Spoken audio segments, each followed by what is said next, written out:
السلام علیکم لسنرز، کیسے ہیں آپ سب؟ ناول داستان عشق محبت بہزاد لو اسپیشل ایپیسوڈ کی طرف بڑھتے ہیں تو چلتے ہیں ایپیسوڈ نمبر 19 کی جانب۔ تمہیں ضرورت نہیں تھی سدرا ان کے منہ لگنے کی۔ ہیر کی بات پہ سدرا نے ایک لمبی سانس لی اور کہا، کیا ہو گیا ہیر؟ تم ایسی تو نہ تھی؟ پہلے تو تم ہر شخص کو سبق سکھاتی تھی جو کسی لڑکی کے ساتھ غلط کرتا تھا۔ ارم والے واقعے کو میں تم سے جنید کو سبق سکھایا تھا، پوری یونی میں اس کی ویڈیو وائرل کر کے۔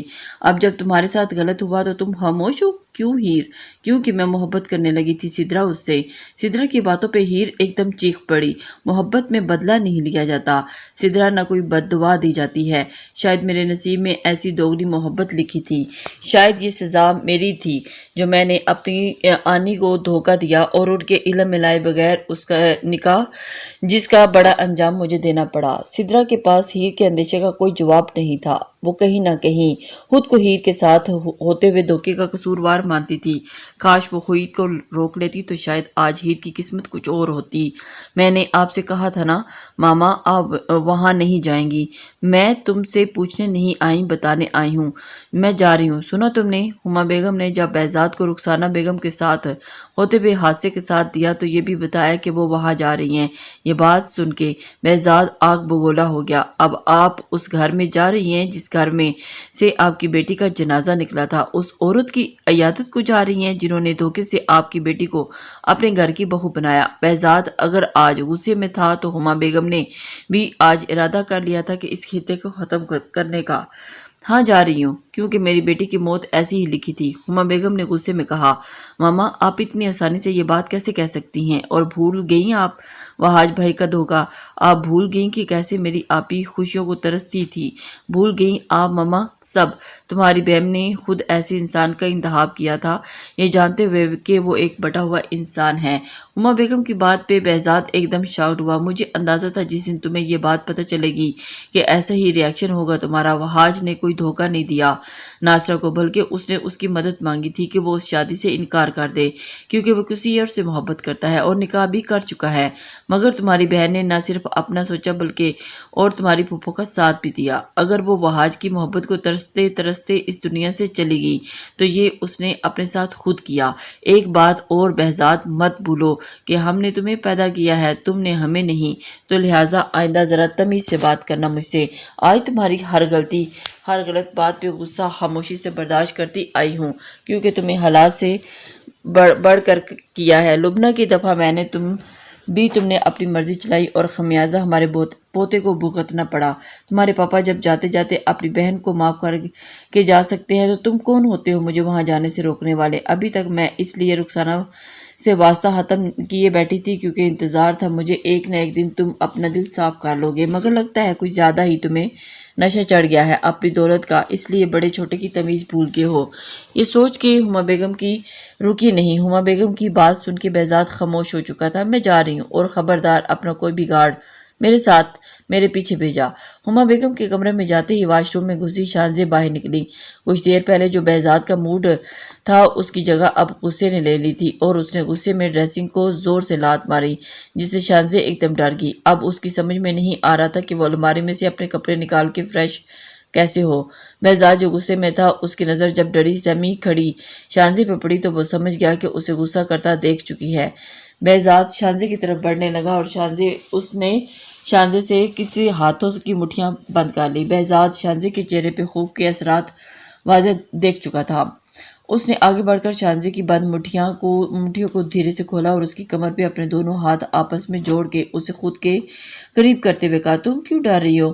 تم پہ تھوڑی غصہ آ رہا تھا، نہ اتار سکوں گا آئندہ کبھی۔ بہزاد نے شانزے کی گہری نیلی آنکھوں میں جھانکتے ہوئے کہا۔ بہزاد کے لہجے کی نرماہٹ محسوس کر کے شانزے نے اپنی بند مٹھیاں دھیرے سے کھول کر بہزاد کو کمر کے ساتھ لگایا اور اس کے سینے پہ سر رکھ کے کہنے لگی، کبھی مجھ پہ غصہ آیا بھی تو تب بھی نہیں کروں گا، مگر غصے کی سیکنڈ فارم یوز کروں گا۔ سیکنڈ فارم مطلب؟ شانزے نے ایک دم سر اٹھا کے پوچھا۔ ہاں سیکنڈ فارم، جس دن مجھے تم پر غصہ آئے گا نا اس رات تم میری بے شمار شدتیں، پیار، جنون سب برداشت کرنا ہوگا۔ تمہارے جسم سے لے کے تمہاری روح تک کو میرا غصہ برداشت کرنا ہوگا، میرے جنون، میری شدت، پیار کی صورت میں۔ بہزاد کے کہنے پہ شانزے شرما کے گردن جھکا گئی اور اس کے چہرے کی لالی بہزاد کو بہت اچھی لگی۔ شانزیں فریش ہونے گئی تو بہزاد ایک دم پھر ہما بیگم کی باتیں سوچنے لگا اور شاید زوبیان کے نمبر پہ اس کے لندن کے دوست کی کال آئی جو اس کے ساتھ ہی ایک پکس مانگ رہا تھا۔ لان میں بیٹھا زوبیان اپنی گیلری میں سے اپنے دوست کی پکس ڈھونڈ رہا تھا جب اس کے سامنے ہیر کی اس کی پکس آ گئی تھی۔ پل بھر کے لیے زوبیان کے ہاتھ تھم گئے تو اسے تو یاد ہی نہیں تھا کہ اس کے موبائل میں ہیر کی پک بھی ہے۔ زوبیان نے آہستہ آہستہ آگے دیکھنا شروع کی۔ ہیر کی پکس اور اس کے ساتھ بہت سی پکس تھی اور ایک پک ایسی تھی جس میں زوبیان تو سیلفی لیتے لیتے سامنے دیکھ رہا تھا مگر ہیر مسکراتے ہوئے زاویان کو دیکھ رہی تھی۔ نہ جانے کیوں زاویان کی آنکھیں نم ہونے لگی اور آگے کرنے پہ ہیر اس کے نکاح کی پکس آئی۔ ایک دم زوبیان شاکڈ ہوا۔ اس نے دل سے کہا بے شک اسے سبق سکھانے کے لیے ہی مگر تو یہ اسے آفیشلی اپنا بنا چکا ہے۔ زوبیان وہ اب تیرے نکاح میں ہے، تیری بیوی ہے، وہ تیری ہے۔ زوبیان کی آنکھیں روتے روتے مسکرائی تھی۔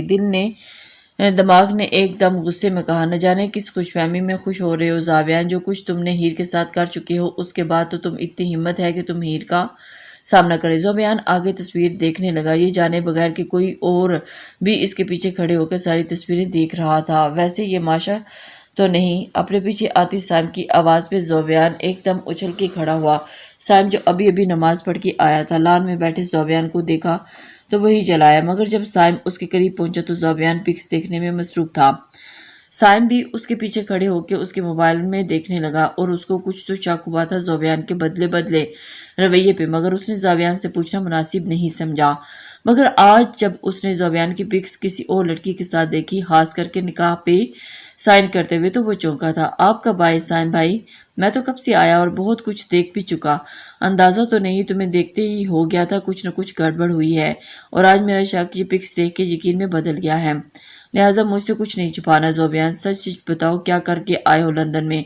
زوبیان سائم کے پوچھنے پہ زوبیان کی آنکھوں سے آنسو گرنے لگے مگر سائم نے اسے گلے نہیں لگایا۔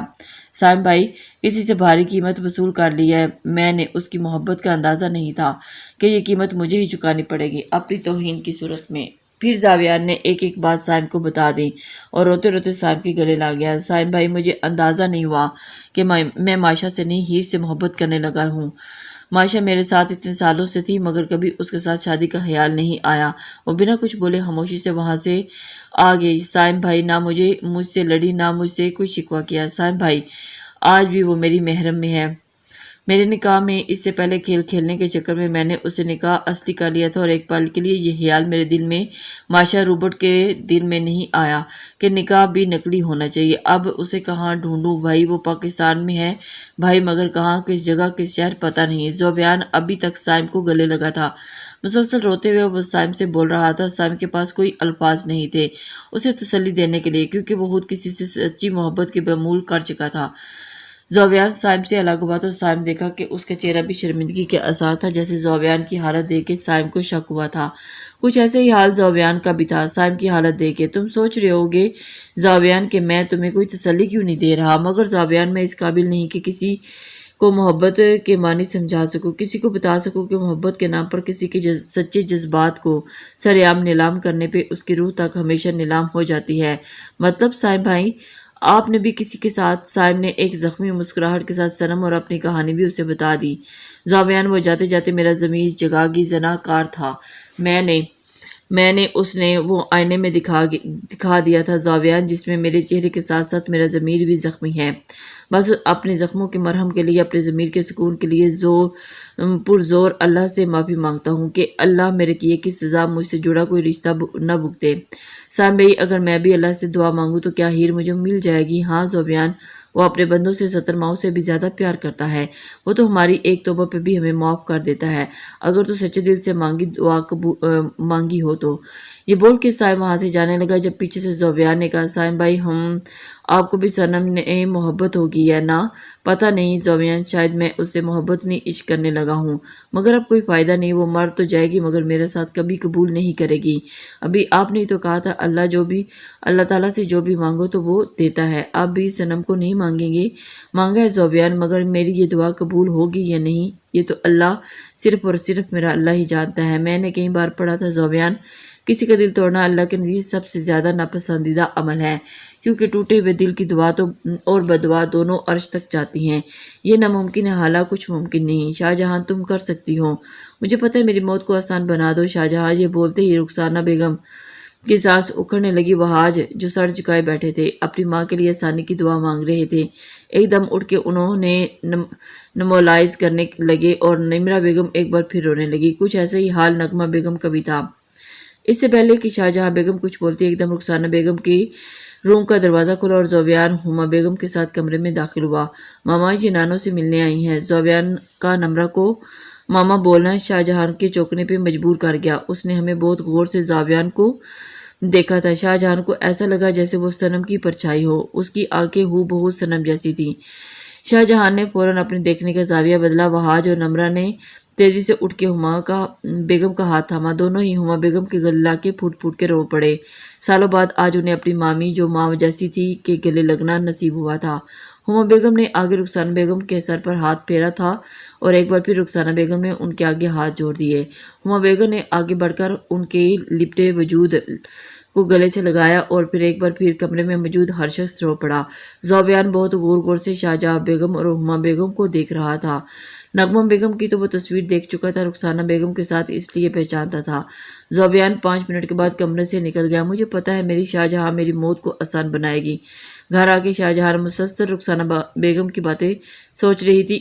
ان کی حالت واقعی قابل رحم تھی، مگر جو انہوں نے اسے کرنے کو بولا تھا وہ ناممکن تھا۔ ماما کہاں گئی تھی آپ؟ صنم نے ان کے پاس بیٹھتے ہوئے پوچھا۔ ایک کام سے گئی تھی صنم، مگر تم کہاں جا رہی ہو؟ انہوں نے اس کی تیاری جانچتے ہوئے پوچھا۔ ماما شانزے کی طرف جا رہی ہوں، بی ایم سے بھی مل لوں گی۔ شاہجہاں نے کچھ سوچتے ہوئے صنم سے کہا، تو چلو میں بھی ساتھ چلتی ہوں، مجھے بہزاد سے کام ہے، آج چھٹی ہے تو وہ گھر پہ ہی ہوگا۔ چلیں۔ اور دادو گئی ہوئی ہیں اپنی بہن کے ہاں، وہاں رکیں گی ابھی؟ شاہجہاں کی بات پہ صنم کو تھوڑا تعجب ہوا کہ یہ بات نہیں تھی کہ صنم کو پتہ نہیں تھا کہ اس کی دادو کی کوئی بہن بھی ہے۔ بس تعجب اس بات پہ ہوا کہ اس کے باہر اس کی ماں یہ کہتے ہوئے کوئی منہ نہیں بنایا۔ کیا بات ہے عطرت، اتنی گمسم کیوں رہنے لگی ہو؟ ندا بیگم نے لان میں بیٹھی عطرت کو دیکھتے ہوئے پوچھا، جو ڈوبتے سورج کو بہت غور سے دیکھ رہی تھی۔ کچھ نہیں ماما، بس ایسے ہی۔ عطرت نے ندا بیگم کو دیکھ کر فوراً اپنے آنسو چھپائے۔ میں جانتی ہوں عطرت، تم بلاج کو یاد کر کے افسردہ ہو۔ بیٹا اس کی پروفیشنل ہی ایسا ہے، جب کسی مشن پہ جاتا ہے تو کئی دن گھر نہیں آتا۔ تم پریشان مت ہو، بس اللہ سے اس کی سلامتی کی دعا مانگو۔ آج میری بچی، اندر چلتے ہیں۔ یہ بول کے ندا بیگم نے اس کے کندھے سے تھام کر خود سے لگایا تو چند آنسو عطرت کی آنکھوں سے پھسل گئے۔ جب سے بلاج گیا تھا 2-3 دن تک تو عطرت نے خود کو گھر کے کاموں میں مصروف رکھا، مگر جیسے جیسے دن گزرتے گئے عطرت کو ہول اٹھنے لگے بلاج کی طرف سے۔ ہر گزرتے دن کے ساتھ اس نے بے چینی سے بلاج کا انتظار کرنے لگی۔ نگاہیں اس کی دروازے پہ جمی رہتی، کئی بار کالز کرنے پہ بھی اس کا موبائل آف ہوتا۔ عطرت ندا بیگم کے ساتھ اندر آئیں۔ ندا بیگم سے الگ ہو کے وہ تھوڑا ہی چلی تھی کہ ایک دم چکر آیا اور زمین بوس ہو گئی۔ صنم جو 2-3 دن سے اپنے درد بھلائے بیٹھی تھی، ضبط کیے بیٹھی شانزے کو سامنے دیکھتے اس کے صبر کا پیمانہ لبریز ہو گیا۔ شانزے خود سائم کی حقیقت جان کے شاکٹ تھی کہ اسے سمجھ نہیں آ رہا تھا کہ وہ کس طرح صنم کو دلاسا دے سکے۔ صنم بس کرو، اتنا روگی جو ہو گیا اسے بھولنے کی کوشش کرو، میں محبت کرتی ہوں اس شانزے تو جانتی ہے اتنا آسان نہیں ہوتا ان لوگوں سے نفرت کرنا، ان لوگوں کو بھولنا جو دل میں بستے ہیں۔ تم پاگل ہو گئی ہو ملکہ، میں ایسا کچھ کرنے نہیں والا۔ شاہجہان کی بات سن کے بہزاد ہتھے سے اکھڑ گیا۔ بات سمجھنے کی کوشش کرو بہزاد، وہ بہت اذیت میں ہے، میں کیا کروں؟ اپنے عمل سے، اپنی حرکتوں سے ان کی موت اتنی مشکل ہو گئی ہے۔ بہزاد کی باتیں سن کے شاہجہاں کو بہت افسوس ہوا اور انہوں نے کافی افسردگی سے کہا، یقین نہیں آتا میرے سامنے بہزاد بیٹا راجپوت اتنا سنگ دل ہو گیا ہے۔ میں اس بہزاد کو نہیں جانتی، جس کو جانتی ہوں وہ تو ایک طوطے کے پر کاٹنے پہ زر و قطار ہوتا تھا۔ وقت اور حالات انسان کو وقت سے پہلے بڑا کر دیتے ہیں۔ بہزاد کے 2 ٹوک جواب پہ شاہجہاں بیگم پھر بولی، انہوں نے جو کیا بہزاد، اس کی سزا اللہ انہیں دے چکا ہے اور دے رہا ہے۔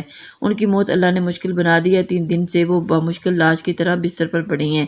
اس صورت میں اگر اللہ نے ہمیں چنا ہے کہ ہم ان کی موت آسان کرنے کا ذریعہ بنے تو تم ان کی قبر بھی بھاری کرنے پہ تلے ہو۔ یہ صحیح ہے بھائی، ساری زندگی دوسروں کی زندگیوں سے کھیلتے رہو اور جب خود پہ موت نظر آئے تو معافی کا نعرہ لگانے لگ جاؤ۔ بہزاد نے غصے میں تقریباً چیختے ہوئے کہا، غلط بات مت کرو بہزاد۔ انہیں اپنی غلطی کا احساس ناصرہ باجی کی موت سے پہلے ہی ہو گیا تھا۔ وہ تقریباً سب سے ہی ہر دوسرے تیسرے دن معافی مانگتی تھی۔ ٹھیک ہے ملکہ، مجھے تم سے اتنا بڑا لیکچر دے رہی ہو تو تم اظہر بھائی کو معاف کر سکتی ہو۔ بہزاد کی بات پہ ملکہ نے بہت غور سے بہزاد کو دیکھا اور کہا، میرے معاف کرنے پر اگر ان کو سکون ملے گا تو یہ نمرہ کو سکون ملے گا، تو میں اللہ کی رضا کے لیے انہیں معاف کر دوں گی۔ بہزاد، اللہ معاف کرنے والوں کو پسند کرتا ہے۔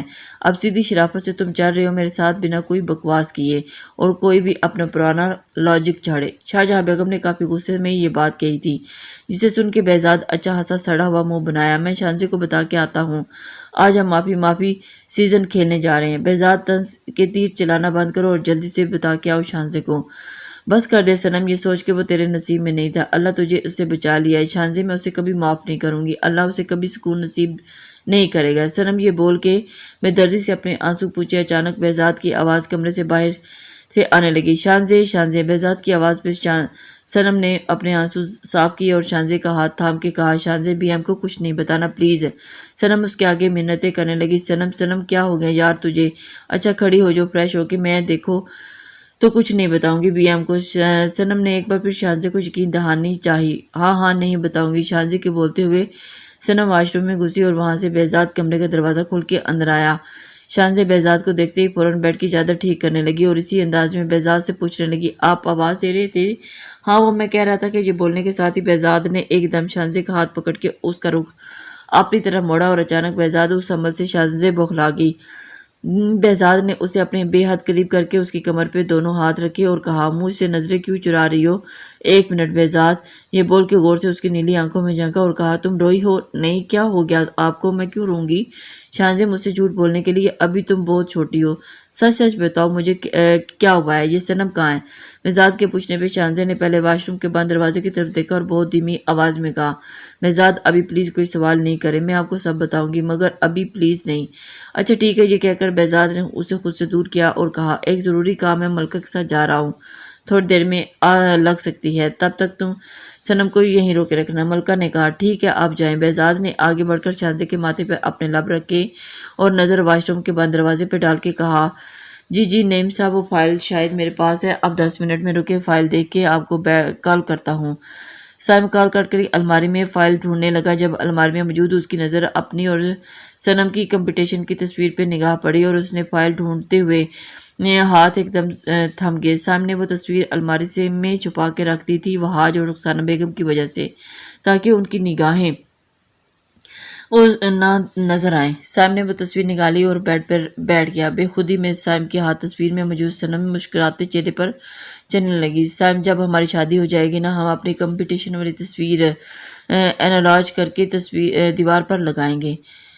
صنم کی بات پہ سائم مسکرایا اور کہا، اچھا ہم ایسا کیوں کریں گے؟ ارے کل کو ہمارے بچے ہوں گے تو ہم ان کو پتہ چلنا چاہیے کہ نہ کہ ان کے ماں باپ کتنے ہونہار تھے۔ صنم نے مسکراتے ہوئے یہ بات کہہ کے سائم کے دونوں گال نوچے۔ صنم میرے گال، تم بالکل پاگل ہو صنم، سائم نے اپنے دونوں گال سے ہلاتے ہوئے کہا۔ ہم کہہ سکتے ہیں مجھے پاگل کیونکہ میں ہو گئی ہوں پاگل تم سے محبت کر کے۔ پرانی باتیں یاد کر کے سائم کی آنکھیں بھیگنے لگیں۔ مانا کہ تم ساتھ نہیں ہو، میرے دل کے پاس نہیں ہو، میں نے مانا یہ، پھر بھی اس لگی سے ہے دل میں، تم آؤ گی مجھ سے ملنے چپکے دل میں دیوانہ، پھر سے آئیں گی وہ راتیں، وہ میٹھی سی باتیں کرتی ہیں جو دیوانہ، آنکھوں میں تیرا ہی چہرہ، دھڑکن میں تیری ہی یادیں کرتی ہیں دیوانہ۔ السلام علیکم۔